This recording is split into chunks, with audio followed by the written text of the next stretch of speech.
senhor presidente, deputado Tio Carlos, que preside essa audiência. Senhores e senhoras deputados, foi com muita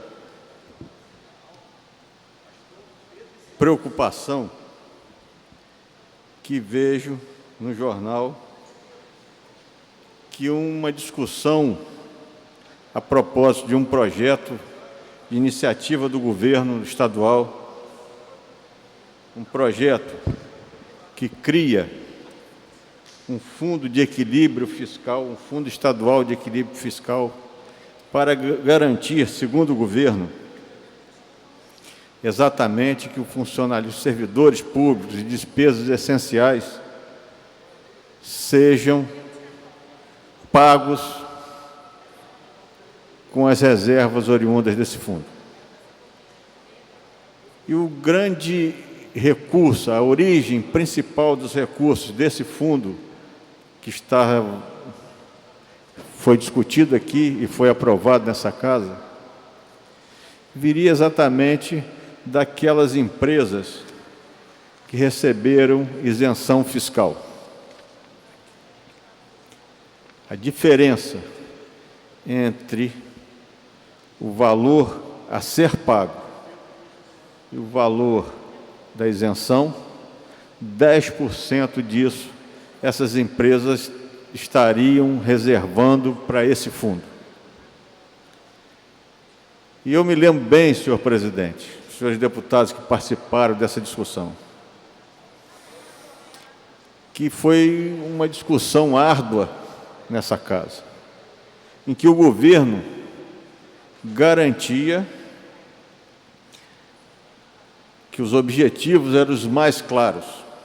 E aí, o PSOL, a bancada do PSOL, fez algumas emendas de transparência, assim como outros deputados, para dar exatamente uma credibilidade maior àquele fundo que estava sendo criado. Para surpresa, segundo o noticiado na imprensa, o governador vetou exatamente as emendas de transparência. E é importante deixar claro para a opinião pública que essa negociação, essa discussão, ela foi conduzida exatamente pelo líder do governo. Então, senhores deputados, vem aquela pergunta: como que no momento de crise econômica, de crise social, vemos exatamente o governador do Estado, que deveria passar uma ideia de responsabilidade, de vontade transparente para resolver essas crises, sabendo exatamente que essas medidas elas estão e estarão causando sacrifícios enormes para a população, o governador vai exatamente e veta os pontos, as cláusulas, os artigos de transparência propostos por essa casa e avalizados pelo líder do governo. Então, para mim, o governador interino não tem qualquer credibilidade para pedir sacrifício para a população brasileira. E essa falta de credibilidade não vem exatamente ou somente por isso, apesar de ser um fator de extrema importância.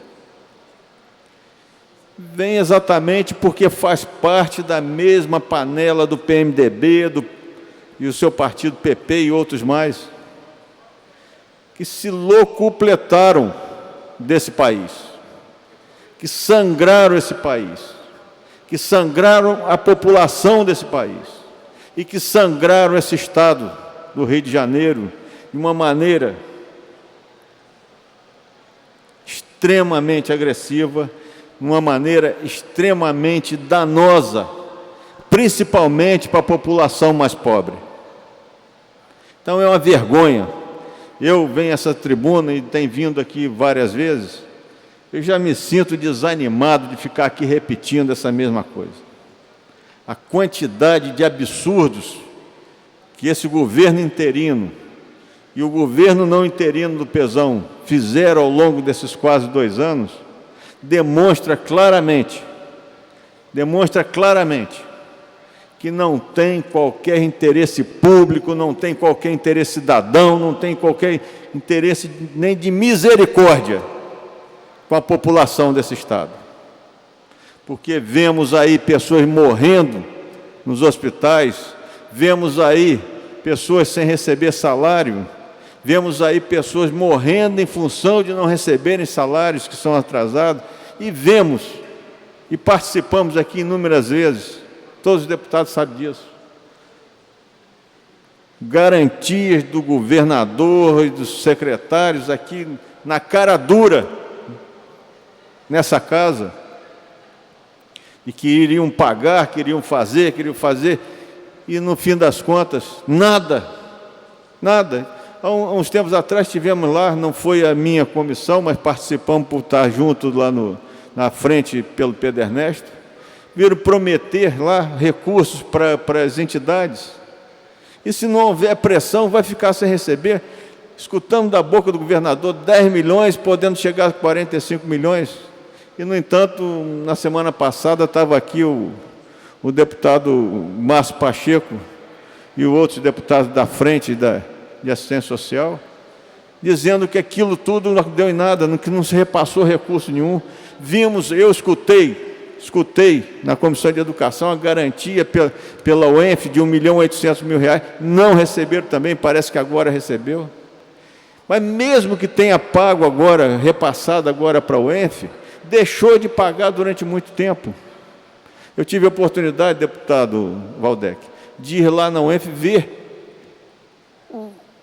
o reitor participando de equipes para garantir a segurança do campus, porque não tinha como pagar os terceirizados responsáveis por segurança. Então, eu vou terminar minha fala aqui exatamente assim. Esse caminho que está sendo trilhado pelo governo do Estado, que exatamente no momento de crise política e social, de enorme sacrifício para a população, se não houver transparência e credibilidade nas ações, é melhor ele pegar o boné e ir para casa. Porque ele está fazendo exatamente o que pior pode ser feito por um mandatário estadual, que é exatamente tirar o crédito, a força, a vontade da população para superar essa grave crise econômica. Todos nós estamos caindo no desânimo a cada mês, quando o salário não é pago para os servidores e fica em cada gabinete aqui, os contatos que eu tenho certeza que os deputados recebem aqui, perguntando, os servidores perguntando se o pagamento vai ser pago, não vai ser pago. Isso aí não é só aqui no Rio de Janeiro, não, no interior todo assim. Então, quer dizer, se tira a vontade da população do Estado do Rio de Janeiro. E quem faz isso? Um governador interino, cujo partido está entalado até o gogó na Lava Jato no Petrolão. É isso aí. Um partido sem crédito, tomando com o governador, tomando medidas que tiram a vontade desse Estado. Obrigado, senhor presidente.